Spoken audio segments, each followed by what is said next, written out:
Hey guys, welcome back to Magic TV. My name's Craig. It is 9 o'clock on a Friday. It's time for another interview. And this is an interview with a very good friend of mine, somebody who I've worked very closely with and continue to work very closely with, and somebody who I refer to many, many times as a certified genius.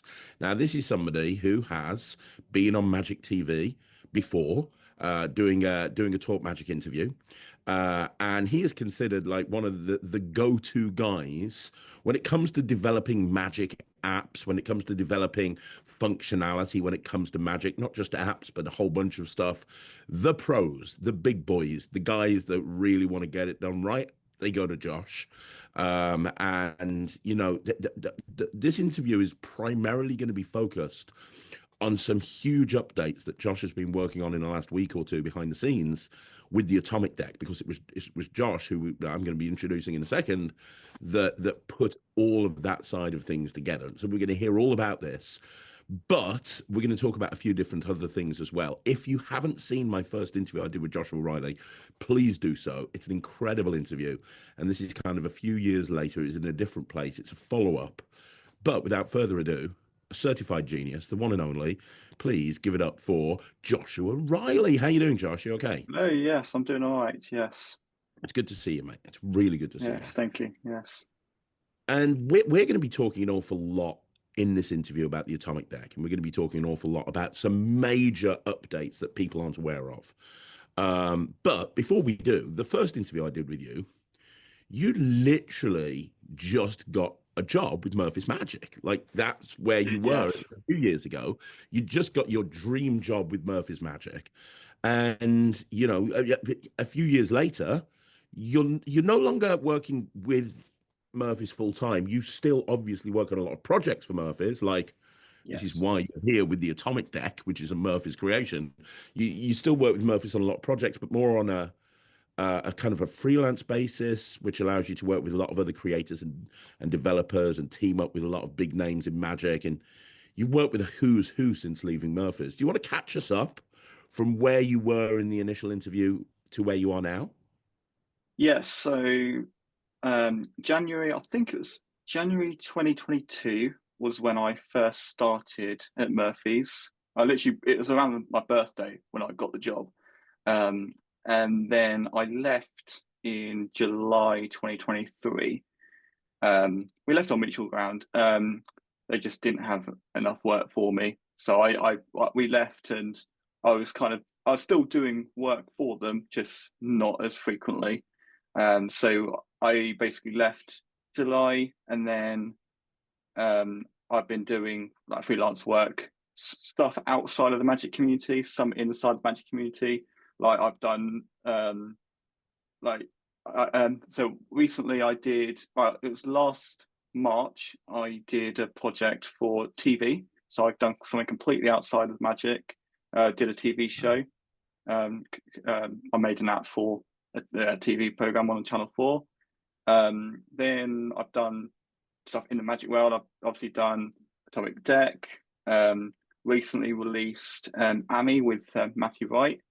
Mhm. Then I've done a few other little bits here and there. We've got a few apps in the works at the moment that are going to be releasing soon. So yeah, it's been a busy year or so. Yeah, and one thing that a lot of people might not be aware of, you're the man behind the app for the Blackpool Magic Convention, aren't you?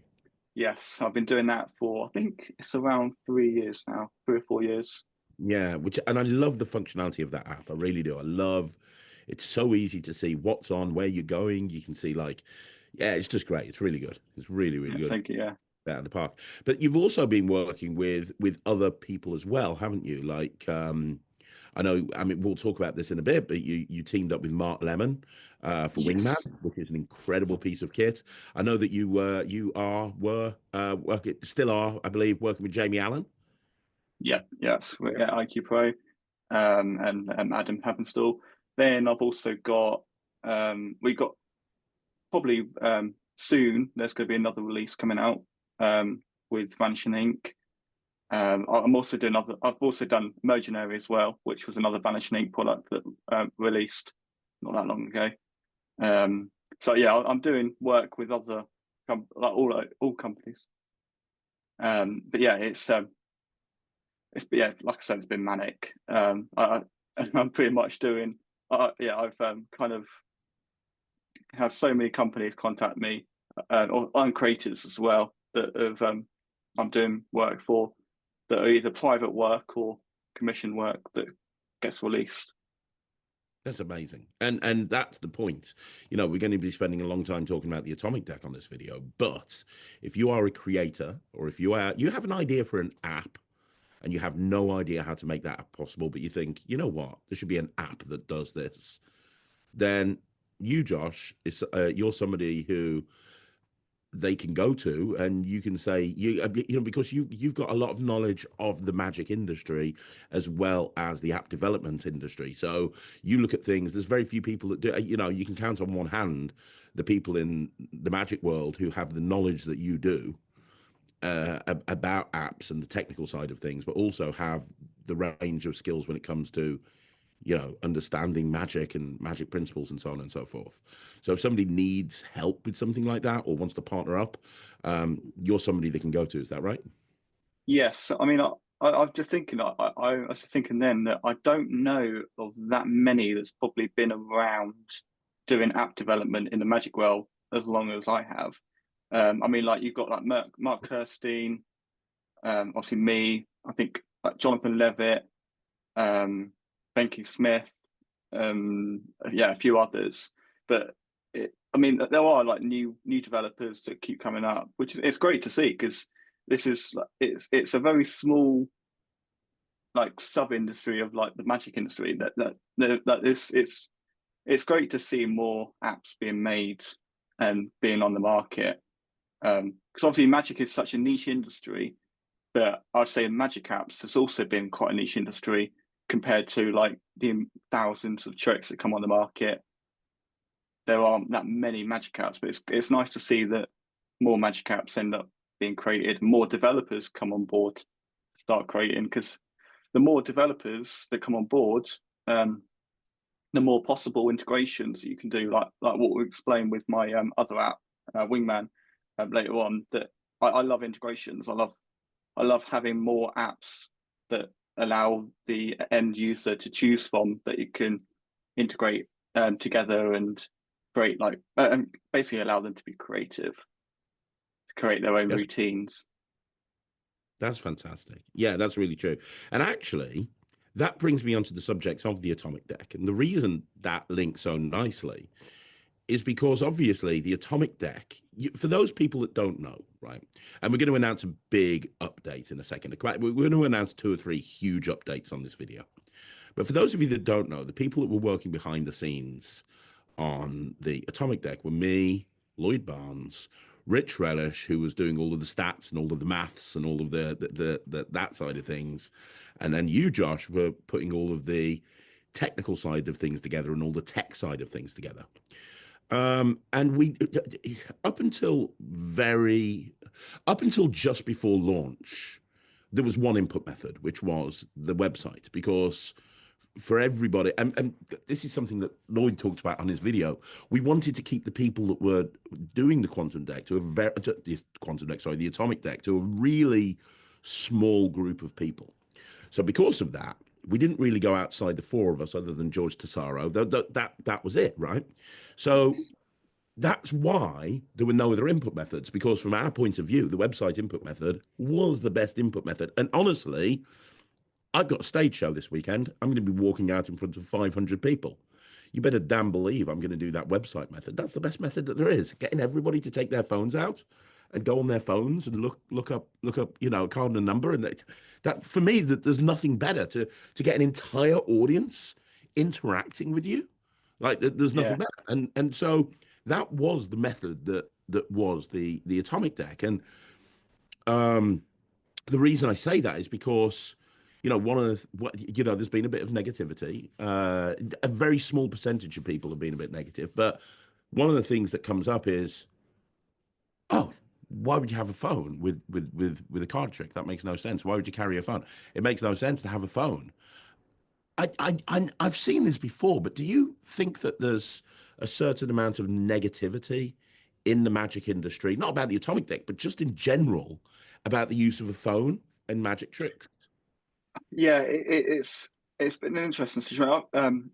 I had a nice chat with Lloyd Barnes, and he's got like a nice way of explaining it. That it's the issue with having phone in Magic is as long as the phone doesn't feel like it's in play. Like, but basically, what Lloyd says is like with Cognito, for example, um, that is a obviously Cognito is a fake photo album, and as long as the reveal doesn't have to end on the phone, like as long as like the phone is not for the whole of the routine, then that's kind of where Magic apps should go. It shouldn't feel like I look at the phone and for the whole routine and the output is on the phone. You kind of want the phone to almost be like the input, then it's brought out of play, and then you do something like physical or organic. Yeah, I'd say that the negativity is most people don't like using phones in Magic because it feels like they feel like the spectator thinks that obviously the phone is in play or that it's just an app. So you kind of need a way to justify the phone, and that's where the challenge is as a Magic app developer is trying to justify everything in like the routining, like the presentation, making sure that the phone doesn't feel like it is the main way that the trick Yeah. works. And yeah, and I totally agree. Although I will say that one of my favorite tricks to do in a gigging situation when I'm doing strolling is card to phone. So I Yeah. understand what So you're saying, but I know yeah. See that. performing in the real Yeah. So world, on. I have someone pick a card and I give them my phone at the beginning and I pull it out my phone and they see it pull out. People freak out at that. I get stronger reactions with that as I do with something like cards to wallet. Yeah, I know. So there's two sides to it. There's like one side where you've got those that love um, magic caps as, but like, they like magic caps when it doesn't feel like it's in play. But then you've also got the other side where those that love visual magic, like using tech in visual magic and having like you say with card to phone, um, having like having it look like a card is being pulled out of the phone. That, like you said, gets great reactions, but some people feel like it's not a good app because it feels too appy. But say it does get good reactions. So I feel like, yeah, like I said, there is. I think people are scared to use phones in Magic because they don't know how the spectators are going to perceive it. Well, the reason we went for, when the atomic deck was first created, uh, we just had the website method, unistats.org. That's all we had, right? Yes. And for us, that was the perfect solution because it doesn't even need a phone. You don't have to carry a phone around with you. I can literally walk out with an atomic deck. I can put it down on the table, have someone name a card, have someone name a number, Get them and to go to on their yeah. phone. And here's the cool thing about the website input method. And a few people, the reason we added other methods and other ways of doing it is because we wanted to try and accommodate everybody. And that's what we're continuing doing. But for me, the website method is the perfect option because if you're doing it, first of all, it's an interesting hook, it's an interesting presentation. And then, I know some people say, well, the card and the number and the percentage.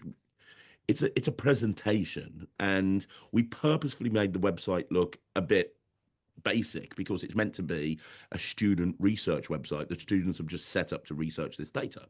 But the reason why for me it's so great is if I'm doing it on a one-on-one basis, one of the negatives that people have said is, oh, well, it's a 70% hit rate or an 83% hit rate, or whatever it is, which means that sometimes you have to get them to change their mind. When you're doing it one-on-one, with the website input, they change their mind automatically because if you say to them, look up a card and look up a number. We want it to be a very low chance that that card and number are named together. So look for something less than 5%. Well, if they see for something more than 5%, they're automatically going to change it. and they don't even say anything. They just look on their phone, they tap it in, boom. Oh, it's 6%. We'll change it, boom. And they go, yeah, I've got one. What's the percentage? Done. From my point of view, nothing needs to change with that. You're not telling anybody to change anything. So that big negative, the spectators doing it themselves, which why for me, the Unistats website is the perfect input. Also, if you're doing it to a group of people, which I do all the time, it's called my closer to my stage show or my opener, depending on which show I'm doing. It's great. Like one of the things you have to do as a magician is make things um interactive, and if I can have, I love that Toxic Plus by Ian Pigeon. I think it's great. Yeah. I very much like it. It has the same feel to it as Toxic Plus because everybody in the audience are taking out their phone. Everyone's putting a card and a number. You're getting like, the entire audience standing up. And the cool thing is, you don't even know the number. You don't even know the card. This is something that we gloss over. Not, when it comes to that, there's no other ACAN. Without having them peek some information, without writing it down on a piece of paper and peeking it, there's no way that you can do a card and a number, an ACAN, without even knowing the card and the number. But with this, you literally don't know the number, you literally don't know the card, and you just deal. So for us, it was the perfect method because it doesn't use the spectator, the magician's phone, and Yeah, every single exactly. person in the world carries a phone around with them. You know what I mean? Yeah, exactly. And it feels very fair. Like obviously the method is so clever, like with the percentages, you're basically guiding them to have a more impossible result. So as long as it's a low percentage, you know that it's going to work, and it feels fair because it's like the chances of that happening are very, very slim, and then it makes it more magical when it actually does happen and their card is at their number. Yeah. So it's all just it feels all justified. But like I said, we kind magicians love options, which is why we've created now loads of options that they can choose from, which we'll get into in a minute. Yeah, absolutely. We definitely will get into. So the website was set ages ago, and we tweaked it and tinkered with it and tinkered with the wording and tweaked the wording and went back and forth many, many times, and we eventually got it to where we were happy with it. And I performed it probably a million times at various different gigs and was working flawlessly every single time. And then about a week, 2 weeks, maybe 3 weeks before the launch, we decided that it would be cool to have another input method in case anybody didn't want to go have a spectator take their phone out. Maybe they wanted it to be a little bit snappier or whatever the case may be. So you and Lloyd, Yes. between you, came up with the idea of well, Lloyd suggested a notes page, and you then created an app in, I think, 15 seconds. Like you created this incredible app um, that was for iOS and Android. Well, we That also had the covert input method before. So Lloyd had the idea of having using the camera as you're recording, having a separate page that you can go to secretly input the card a lot quicker yeah, and get your peak before, in the action of opening up the camera app to get a spectator to record. So that was yeah, done. That was probably, I think that was a few weeks before the launch. And then it was actually a couple of days before the launch. I think it's the week before the launch that we had the idea for the notes. I think I came to you guys with an idea that I think we should come up with an app. So because I know we were talking about making an app for a while, and it was kind of like on the back burner. If this obviously went successful, then it would be like a upsell later down the line. But I kind of thought that it's probably not going to be too difficult to create an app. So I think it was a Saturday night before the week of Blackpool that we I think it's like 10 o'clock at night that we were talking about. I said that I gave the idea of like should have an app, and I think like an hour later or so that I had a prototype up and running. And then I think it's the next morning I got it ready, and sent it over to your devices so you can start playing around with it. And then I think I think it was a Sunday afternoon. I then tried submitting it to the App Store, and then it was the Monday. So this is the week of Blackpool. On the Monday, we found out that unfortunately it got rejected on the App Store, which was gutting. So we literally had to like scramble. So that was, I think that was the Monday morning. By Monday night, we had the web app built. Which I actually think, knowing what the original app was, I think the web app is better. Honestly, I really do. I think the web app is better. It is better because it means that it works now on both iOS and Android, and we don't have to worry about getting it through the Apple or Google Play Store. And it means No, that we can also update it instantly. Like I said, I just submitted an update this morning, which went out instantly. it's just amazing. It's just amazing. And, you know, I mean, I will be honest, I don't use the Notes app as much as I use the website. For me, I'm still kind of website through and through. I have used the Notes app a few times, and there's certain situations where I would use it over the website. Um, but what I love about, you know, and this is where I think that it's a failure rate of 70% thing has come in, because with the Notes app, you have to get them to change their mind. In that, if and for those people that don't know, if you know, with the Atomic Deck, how it works is 73% of the time, I think it is, with no presentation at all. If they name a card and a number, that card will appear at that number. With a little bit of presentation, if you eliminate lower numbers and you know, a couple of cards. Well, I thought it was 89%. Apparently, according to David from Magic Unbiased Magic Reviews, it's 83%. We're 5 or 6% off. Thank you, David. But you know, regardless of what it is, it's around, yeah, it's an 83% chance of a card appearing at that position in the deck, which I think is phenomenal, that you can just put a deck down on the table and 83% of the time the card will be there and you don't need to do anything. But the problem that a lot of people have had is that, well, what happened? 17% of the time it fails. Well, it doesn't fail 17% of the time. It just means that sometimes you have to get them to change their mind once, if you're unlucky, a couple of times. And that's because of the notes inputs. Because what the notes input will do, and we've got a big update on this, by the way, so stay tuned. But what the notes input will do is you put the card and you put the number into the notes app, and that will immediately tell you within range or not. And if you are within range, it'll tell you what you need to do to get that card at that position. So deal from the top, deal for doubles, whatever the case may be, which is cool. Absolutely brilliant that it does that. But it means that if it's not within range, you have to get them to change their mind on something, which is covered by Pete Turner on the tutorial. And occasionally you might need to change your mind a couple of times. And there's a couple of reviewers that have said, well, it's not very good because you have to get them to change their mind. You know, and it's not that it's not good. It's just that's what you have to do if you use the notes input. But a lot of people prefer to use the notes input. I think that's a very popular way of doing it because they don't want the spectators to take their phone out. It's a bit quicker if you use the notes input. It's like, hey, name a card, name a position. Okay, can you hold on to that? You let me know if I forget anything. Brilliant. Now think about it. You know, it's a lot quicker. It's a lot snappier. It tells you everything that you need a lot quicker. But I think that's where some of the negativity has come from, because the original Atomic Deck was designed so that you never needed to get them to change their mind because they did it themselves to bring it down below the percentage. Do you know what I mean, Josh? Does that make? Yeah. Yes. Yeah. Yeah. I mean, yeah. That is one of the caveats to the Notes app, is that there isn't a built-in way.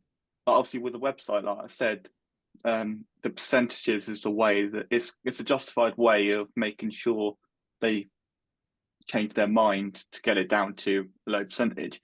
With the Notes app, there isn't really a justified way. If you're doing it one-on-one, or what you do is you have multiple spectators name a card, and you're just basically listing it down until you find one that works. Yeah. Which that's a good justified way of doing it, because you're basically getting everyone involved, kind of like what you do with a website. Yeah, exactly. And that's all well and good. Now, I want to talk about which is fine. And so we launched it. We launched it with the Notes app. We launched it with the website method. You know, there's been some vocal negativity. Let's be honest. Let's call a spade, which is upsetting as the team that has created it because we spent so long working on it. But you know, I'd say 90% of the community love it. I mean, the Facebook group that we've got, I don't think I've seen a more active Facebook group for a trick.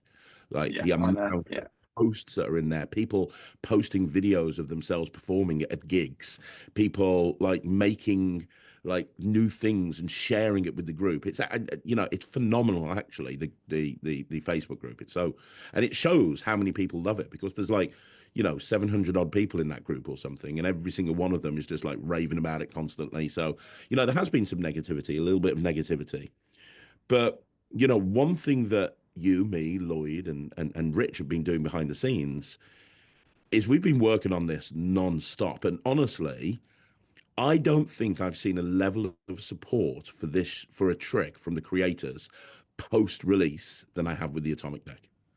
Like if people knew the amount of time and effort we were all putting into making this the best it can be and listen to everybody's feedback and kind of like changing things like do you know what I mean? It's I don't yeah. think anybody It's realizes just how hard well, it's become six now because George is fully involved in it and so is Jake. Jake's kind of jumped in as yeah. well. Jake Keen, like the six of us. I don't think people realize how hard we're working behind the scenes. No, yeah, it's been crazy this past ever since the launch. We've pretty much been non-stop with getting features suggested to us and implementing them, and then like updating the back end to make sure that all mistakes are pinked out so that it all works correctly. And yeah, Yeah, and you and Rich have been working on that side of things around the clock. Like just the crib. I saw somebody comment on a Facebook. Well, a few people commented. They were like, "Well, it shows that it's terrible because now they're having to fix it post-release." We're not fixing it. It was where we wanted it to be. But what yeah, we're doing is we're listening to what people want and we're trying to implement that. And some people just didn't want to use a phone. Great. Now there's a crib method where you don't have to use a phone. And if you go into the Facebook group, it's insane. There's people that have taken the crib and turned it into shipping labels that you put on the side of an envelope. There's people that have yeah, created custom cribs where it's just the information from the top of the deck. We've got people that have like just the level of craziness that all of the in a good way that it's that all of the users of the Atomic Deck are like going, well, now I've made this, now I've made that. It's insane. But I mean, the crib is the perfect example. People said I don't want to use a phone, so George worked tirelessly to make a crib, and it blows me away how easy that crib is to use. yeah. I mean, I'm kind of gutted that I didn't think of it myself. Like, Yeah. I'm kind of jealous of George's mind that he was able to come up with the maths to that, because it's so simple once you know how it works. And like we've been, I think we found out within like a couple of minutes of seeing the crib how easy it is to do it, and it only took us like a couple of minutes just to learn how the crib works, and we're outperforming it. Yeah, it's killer. It's absolutely killer. And that brings us to the first of several big updates that we've got planned that we are announcing right now. And the first is you have completely updated the Notes app, and that's been pushed out to everyone. So now it is Yes, officially updated. Can we talk about there's four main updates that we've made to the Notes app, right? yes, Can we talk about those? The first is you've changed the way that, because for those people that don't know how the Notes app work, is you have to take a screenshot of your notes. It replicates that notes, and yes, and then so it looks like you're tapping onto a notes page, but in reality you're tapping onto a fake notes page, and that's giving you the information surreptitiously. yes. But because of that, a few Android users have had problems because there's not like one Notes app for Android, whilst there is for you. You're the expert at this. Is that and what I'm saying completely correct there, or Yes, yes. So basically, it was kind of two parts to it. One was, like you say, there's no one UI that fits all, especially for Android. But also was because of how quick we had to turn around the Notes app.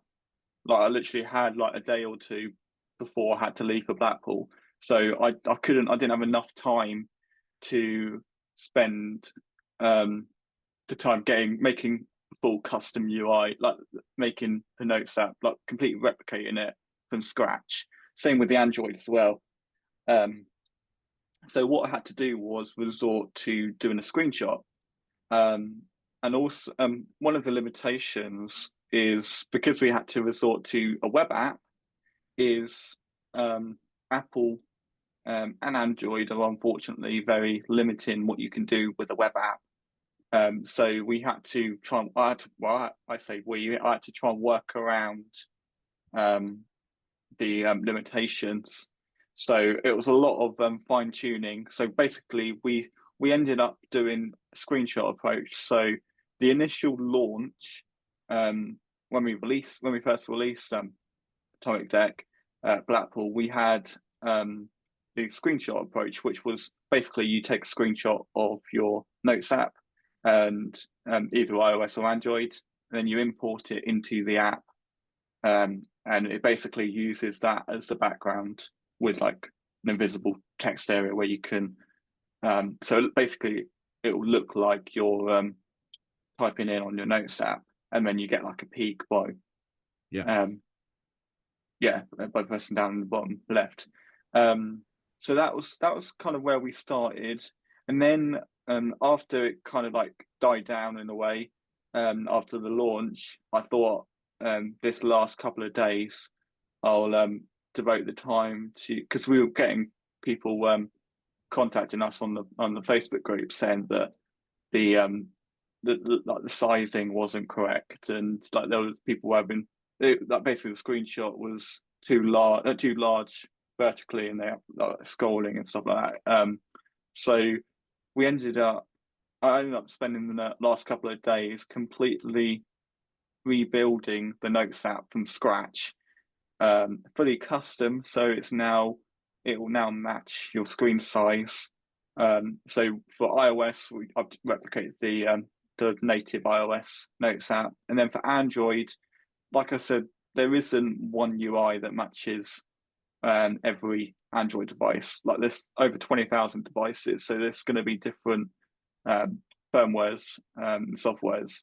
So what I've done is created a generic interface that's for Android. So it's basically always going to be the same interface, which you're going to get people that are not pleased with it, but at the end of the day, it's going to be much easier to maintain, and it also means that it works on every device. And also the thing is, it's not, you can download so many different notes apps on an Android. Exactly.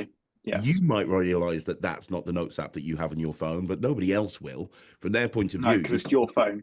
and a value, so it really makes no difference. Yeah, it's magicians being picky, but at the end of the day, the spectator doesn't know your phone. Like you might know that you don't usually use that Notes app, but at the end of the day, that's it's you're not the one that's going to be judging it. It's a spectator, and they obviously they've never seen your Notes app before. So yeah, I don't think it's going to be a massive problem. No, no, I agree. So that will solve any problems with it working flawlessly on Android and Apple. The Yeah. second thing that you've built into it is, and this is just a minor thing, but you changed the date and time or something, didn't you? Yeah, so I was having a few people contact me saying that the formatting of the date. So basically, the way the peaking works is it replaces the date to show the peak when you hold down the right area, um, and the format of the date was fixed to UK formatting, because obviously I'm located in the UK. But for people in America or international, the formatting obviously won't look the same as what they've got on their Notes app. So I kind of took that to mind, and in this update, I've now got it so that you can configure the format, and we've got a whole range of different formats that you can work with, that you can choose from, so that you can fit which one works for you, based in your language.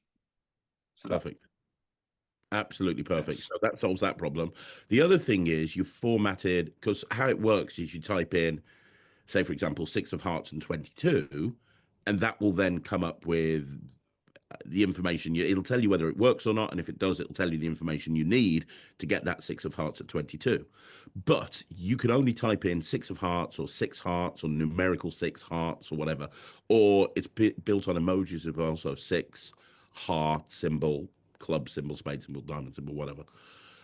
We've had a lot of people say, hey, I'm from a different country. I need to be able to use this in my language. You've now set it up so it will work in pretty much every language, right? Yeah, so and it's the same with the website as well. So when people contacted us saying that it doesn't work internationally, so what I did is, way back, I think it's like 2 days before Blackpool, we had people asking about the website. So we updated the website so that it can work internationally, and we changed it, from the text of like nine of hearts to the nine and then the emojis, so that it can work internationally. And then we've also got the translation of the entire web page that now automatically translates. Um, and then people then in the Notes app, people saying that, oh, and I don't want to have to type in the emoji. I want to type in the nine of hearts spelled out as the word. So I took that in mind as well for the update, to add in where you can now add in, you can now type it in any language, and it will translate it behind the scenes into English, so that it can then work correctly and output the right results. That's great. I mean, that's awesome. That's that, and it's that sort of thing. We're listening to what people say, and we're changing everything around. We thought emojis would be fine, but some people were like, no, don't want emojis, so we fixed it, or not fixed it, but updated it. Now, one of the big updates that we've included, that you've included in the Notes app now, is you can get a second peek. And very quickly, let me explain what this means. So up until today, you put in the card, you put in the phone. So you put in the card, you put in the number, and it would tell you if you were within range, or it would tell you what you needed to do to get that card at that number. So six doubles from the top of the deck or whatever it may be. If you weren't within range, it would say permutation doesn't work or whatever. So you know that you need to have them change something, but you don't really know what they need to change. You're probably going to have a rough idea, because you know that if they've named like 12, increasing that number will get it within range. You probably know that. But there's very rare instances where you might need to get them to change a couple of things. So what Josh has done is he's incorporated the crib method into the Notes app. Now, one of the big advantages with the crib is that when you are looking at the crib, you will immediately, absolutely immediately, be able to see, if they name a card, you know what number will work and what number won't work. So if they name the six of hearts, for example, and 20, if it doesn't work, unlike the Notes app, looking at the crib, you'll go, okay, well, 20 doesn't work, but 23 to 35 will work, for example. So you know what you need to do. You know where you need to shunt them to get it within range. So you can say something like, well, 20 doesn't work, but I know 25 onwards does. You can say to them, I tell you what, what's your date of birth? And they go 12th of April. And you go, okay, I tell you what, we're going to change that number and make it more personal to you. Do you want to add your date, which is 12, to that number? Do you want to add the date and the month to that number? What would you like to do? Just the date. Okay, so 20 plus 12 is 34. And you know that 34 is within range because you can see it on the crib. It's one of the big advantages of using with the crib. Well, Josh, being the genius that he is, he was like, well, if I can get the information in this crib, I can build that into the app, which is just incredible. So now you've got one of the big advantages that the crib gives you built into the phone. So now you don't have to write down the number anymore. You can literally, if you want to, open up a notes page and just type in the card. And then once you've typed in the card, you will have access to the same information the crib will give you. But instead of having to look through the crib, it will give you just that information for that card. So immediately you know what numbers will work. Now, once you know, so you can then say, name a number. And if they name a number that's within range, you will know because you can see that information in front of you. And if it's not within range, you know what you need to do to get it within range from both the face or the top of the deck. Or let's say it's within range in the face, but you know by adding a few numbers to it, it's gonna be from the top, and you'd prefer to deal it from the top of the deck. You'll be able to do that as well. And then if you don't want to put the number into the app, you don't have to. You can use the same method that we use for the crib, some very basic maths, which is basically just taking their number away from the true number. We're not getting into that now. You can use some very basic math once you know it's within range to get what you need to do. Or if you don't want that, you can then say, okay, what was the number? 20? 34 we ended up on, right? You can put 34 into the app. And then when you get the peak now, it's going to change it from what you saw in the crib to what you need to do without any maths to get it into that position. That's Yes. fucking incredible, Josh. Yeah. Genius. It's a game changer. I've been able to have all of the information that you need now within the notes. So you can now, like, yeah, you just, as long as you just type out the card, you then get the crib, and then if you type out the card and number, you then get what they've all known to do with the notes app, getting both So in other words, you double don't and singles. you don't need to get them to change their mind. If you have to get them to change their mind on the number, you'll know it before you type it into the phone. So when they name the Yes. number, so you can name the card and you say name the number, and you can go, well, before I type this in, let's make it a little bit more personal, just in case everybody goes for the number 15. What's your date of birth? Boom. You know what you need to do to get it within range, and you can just do that immediately, which means that you're never going to have to change their mind once that information is put into the phone. It's set. You genius, Josh, genius. Thank you. Yes. Yeah, I can't tell you how freaking amazing that is. That's just game-changingly good. Do you want to add anything to that? Because that's just next level. I, Uh, you might not want to. I mean, I could just sit here and spend 5 minutes talking about how amazing you are if you want to, Josh. I mean, genuinely, it's such a freaking great idea. You would have, yeah. George did the crib, and you were like, we can build this into the app. And everyone was like, what? We can do what now? And you were like, no, I can do this. And I just thought when you said that, we were just going to have a big ass crib come up on the phone. And you're like, no, you're just taking the information for that card. And it's so good. Yeah. Well, I mean, I don't want to take too much credit because actually this was one of the features that our users suggested in the Facebook group. So we had quite a few people suggest it. So yeah, it wasn't all my idea. I just took suggestions like we've been doing for the last couple of weeks and implementing it into the app.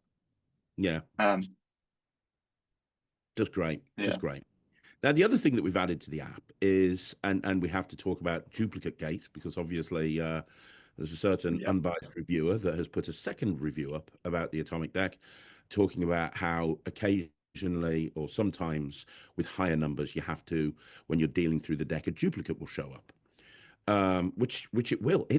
We never hid that. That was such an unimportant thing to us that we never even kind of referenced it or made issue of it because I've performed this thousands of times and I have never ever had anyone go, hang on a minute, there's two of hearts that have gone past there.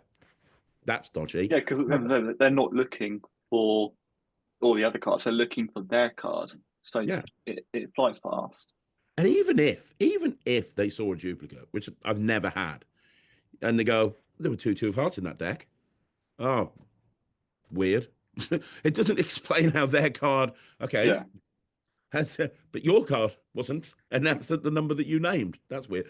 I'd never had an issue with it ever. It's kind of like I was talking to, somebody. The Quran deck is a perfect example. So many people use the Quran deck with the gift by yeah, Angela Carbone, and they, if you don't know the the Quran deck is basically 4 force cards that are repeated, alternating with regular cards. So you might have 2 of hearts, 4 of spades, 6 of diamonds, 10 of clubs, for example, alternating. So and then it'll repeat and it'll repeat, and nobody ever notices. I've been performing and that's more of a obvious. Way more of an obvious duplicate, and nobody ever notices. Was a total non-issue for us, but before a reviewer brought that up as part of his review, this was talked about in the Facebook group by a couple of people, and we said to them, it's totally not an issue, but if you want us to do something about it, we can do something about it. That's absolutely not a problem. You just need to let us know. And they were like, yeah, do something about it. So George built that into the crib. So with the crib, the first thing we did is George built that into the crib. So with the crib, if you don't want to ever have a duplicate show when you're dealing, you don't have to. That's how the crib works. However, you've taken it one step further. And what you've done is you've built into the Notes app an alternate stack. So Rich Relish, the genius that is Rich Relish, sat down and worked out how many out of the, I think it's 2,000 combinations, isn't it, that work or something? Or I can't remember exactly. Yeah, around that. It's about 2,000 something that work out of 2,004. I can't remember. I don't want to have this screen grabbed by somebody and say, look, I don't know. I can't remember. It's about 2,000, I think. I think there's something like Rich worked out. He did say it in the WhatsApp group today. I think it's like 300 and something, maybe, possibly. Yeah, I'm going to check just because I don't want to get kicked. Rich worked out that. Oh, 330 out of 913. So 17% of all possible hits were Okay. duplicate. So 300 and something, you'll have a duplicate show up at some point. Not of the card, that will never happen, but of another card in the deck. Now, for me, that is a complete and total non-issue. But listening to the audience, the other feature that we've put into the Notes app now is you can select your primary stack, or you can select your secondary stack. And the secondary stack was created by Rich, and all he did is any time a duplicate shows up, or any time a duplicate could potentially show up during the deal, he switched the 2 to the 3 and the 0 to the 1.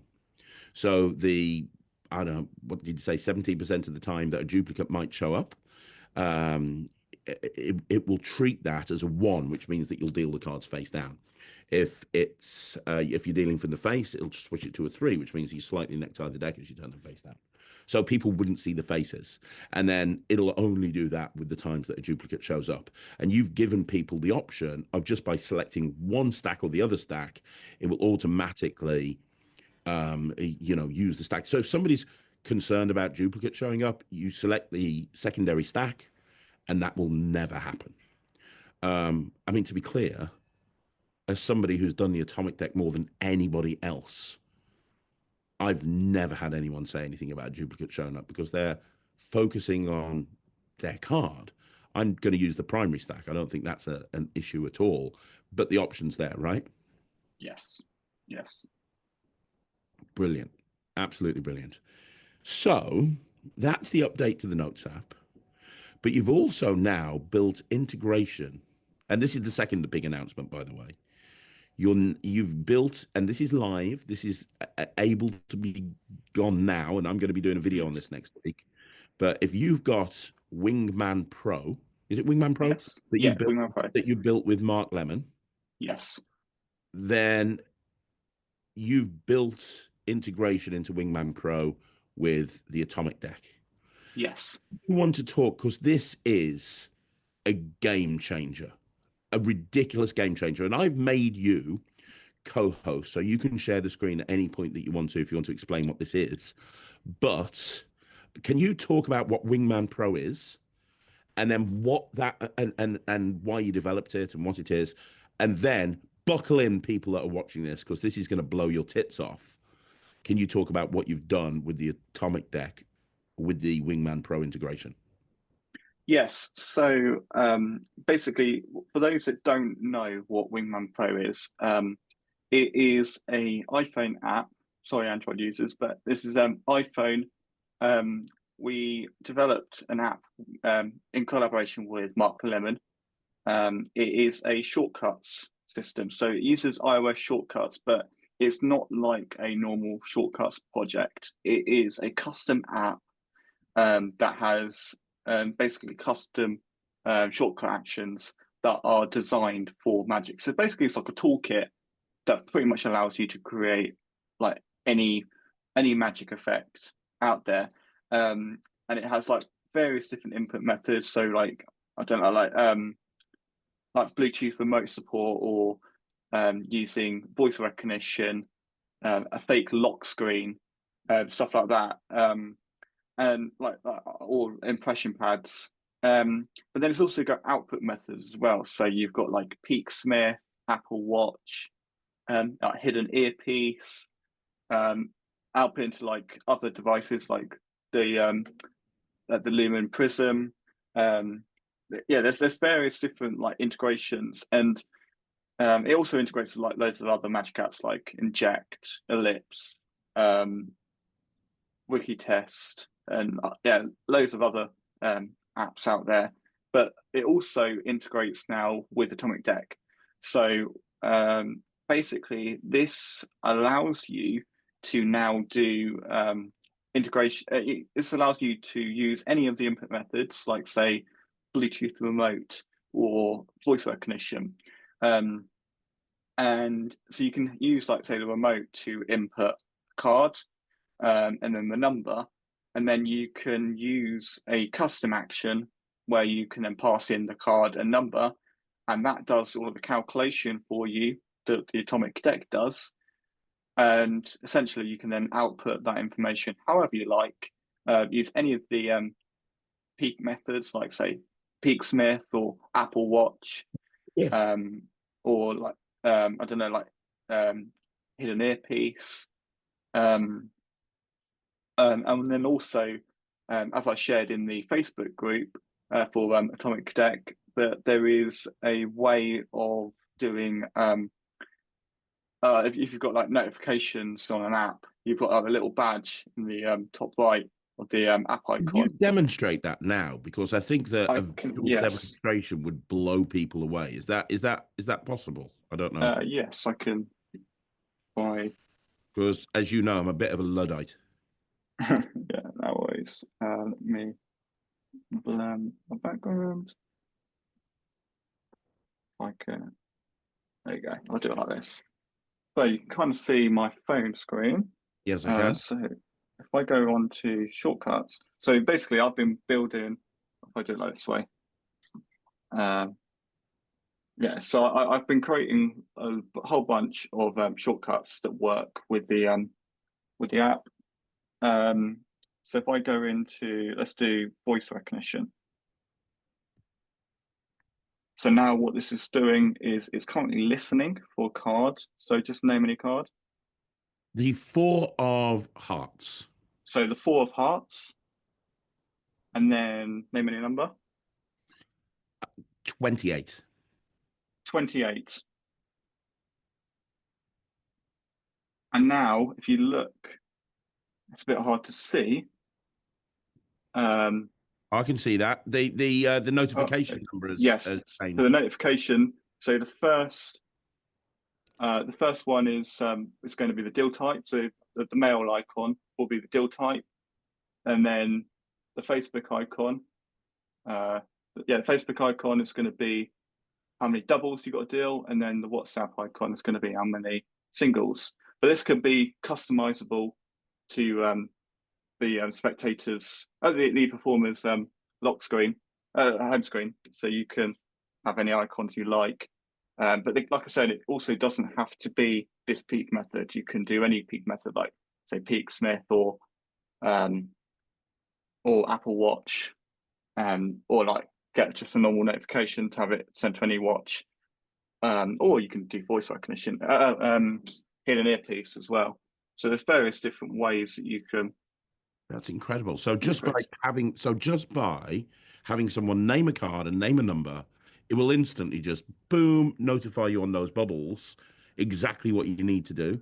If it doesn't work, you Yes, can blah blah blah blah blah. Um, and you can even have it go to your watch. So the phone doesn't yes, even need to be in play. You could just have the phone down on the table, not doing anything apparently, but it's listening, and then ping, and just as you're talking, you go as if you're looking. That's just genius, man. That's genius.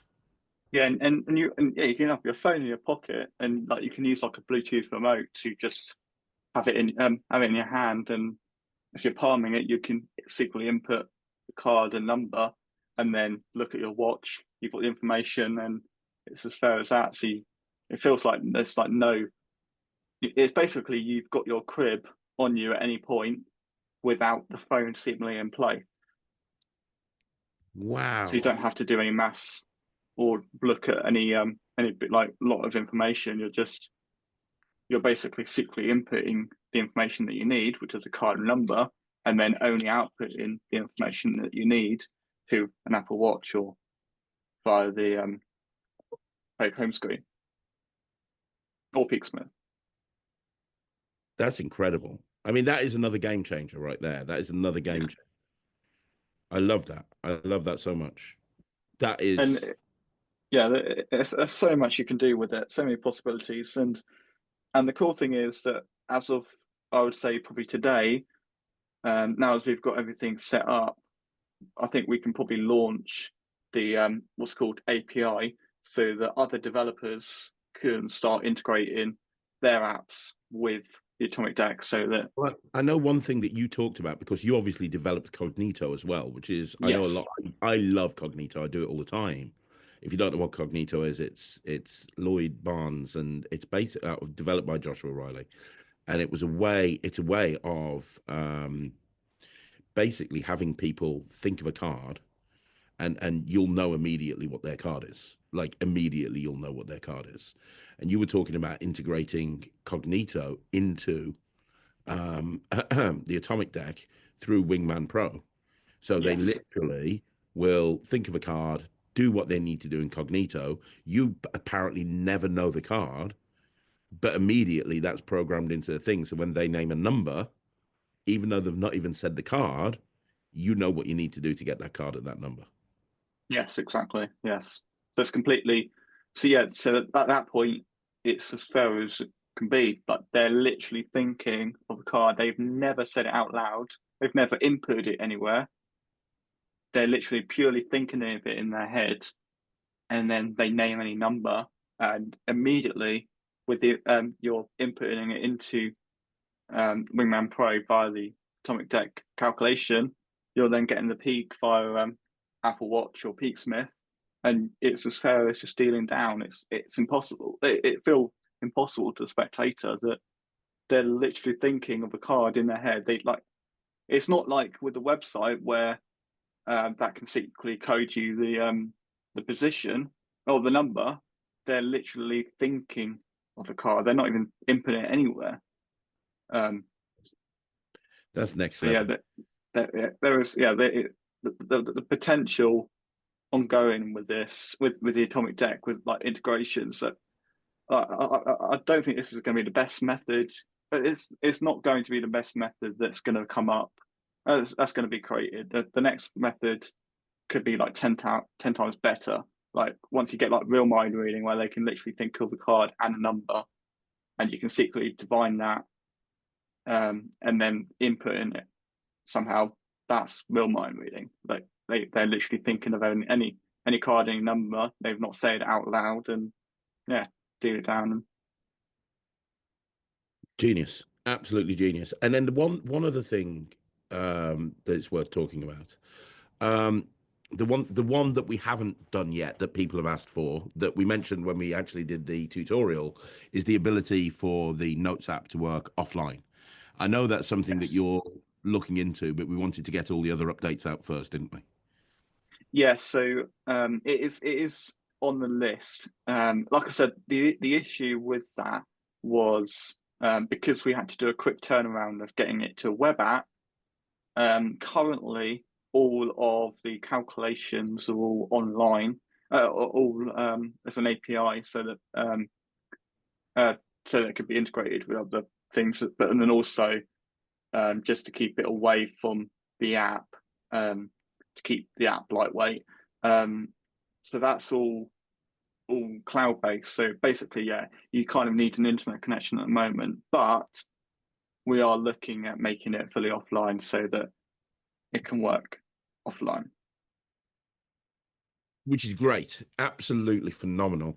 I mean, Yeah, Josh, I have to say, and I've said it before, but I'll say it again: the atomic deck wouldn't exist without you. It just wouldn't. And the amount of effort you're going into to, continue. You're one of the most active people in the Facebook group. You're replying to everybody. You're on top of everything, and yeah, I just want to personally thank you for that because you know, it's like I say, I think I say thank you about 1,000 times a day to you over WhatsApp, but seriously, thank you so much. I think that the atomic deck is going to go to, as I say, let's be open about it. There's been a little bit of negativity. A few yeah, reviewers have said that it's not great, but genuinely, the people that have got it love it, and I think that it's going to go down as like one of the most useful tools in card magic. Genuinely, I think the people that have been negative about it, it's their opinion, which is fine. But I don't think they understand the potential that you have with this. I think you get stuck on the hang on, 30% of the time it doesn't work and they're thin cards. That's terrible. Whilst in actual fact, what you have here is you have a tool that just allows you to perform an absolute miracle. And the more that you add to it and the more that as a team we add to it, the better it gets. And there's no ceiling yeah, on it. yeah. I know. Yeah, But yeah, I just want to say thank you so much. So, to wrap this up, just for everybody here, Joshua Riley is amazing. That's number one. Number thank you. two, big, huge update now out with the Notes app. So it does an awful lot more. The crib integration is incredible. The second stack is perfection. Not that I'd use it, but it addresses so many issues. So the second that is now up and running. If you've got Wingman Pro, where can people go to get Wingman Pro, Josh? So you can go to wingman.magicapps.co.uk. Wingman.magicapps.co.uk. Now, I would highly suggest you pick it up. You've seen what it's capable of. You've seen what you can do with it. However, like Josh says, there's a lot more. Once you get Wingman Pro, the stuff with the Atomic Deck is Yeah. literally the tip of a giant iceberg. There's Yes. a hell of a lot more that you can do with it, and it's incredible. So, I'm going to be doing some videos on Wingman Pro coming up over the next week or two. So make sure you look out for that. But you can go and get that now. If you've got the Atomic Deck and you like the idea of voice recognition, you like the idea of Bluetooth inputs, if you like the idea of, like Apple Watch support, Peaksmith support, notification bubbles, all that stuff, that is there and ready to go. Just pick up Wingman. And if anybody is watching this and wants to work with you, Josh, how's the best way to contact you? Just reach out on Facebook. Just That's going to be the easiest. Yeah, just send me a Josh message on Riley. Facebook. Perfect. Yes. Message on Facebook. And then Josh is just a very nice guy and will constantly come up with a million ideas. So you definitely want to reach out to Josh. And then finally, if you haven't already done so, go join the Facebook group because that's where we're listening to people. Because kind of, that's where people are actually constructively saying, can you do this? Can you do that? Can you do the other? Is it possible to do this? And that's where we're kind of getting all of our information from. And then we're working behind the scenes to improve things and add new features and so on and so forth. So if you're not in the Facebook group, which by the way, like I said at the beginning of this video, is one of the most active, nicest, most positive groups that I've ever been in. It's an amazing group. Then please join. It's the Atomic Deck official discussion group. You have to answer a couple of questions to get in, but pretty much anybody gets in anyway. Um, but yeah, Josh, thank you. Yes. Thank you, thank you, thank you. No Did worries. anything or Yes. did we cover everything? I think we have. I think we've covered everything. Yes. Oh, that was a lot to cover, but yeah, I think we've managed to cover everything. I think we have. Big update on the Atomic Deck. It wouldn't be possible without Josh. Josh, one more time. Thank you so much. I'm quite lucky that I've seen some of the stuff that Josh is going to be coming out with this year. You guys get ready to have your minds blown. It's going to be awesome. I'll be speaking more about that as and when we get to that point. But until then, Josh, one more time, thank you so much. No worries. Guys, thanks very much for joining me right here on Magic TV. Give Joshua a comment down below. Join the Atomic Deck Facebook group. Go buy Wingman Pro. I'll be back next Saturday with another Talk Magic. Until then, my name's Craig. This is Josh, and this has been Magic TV.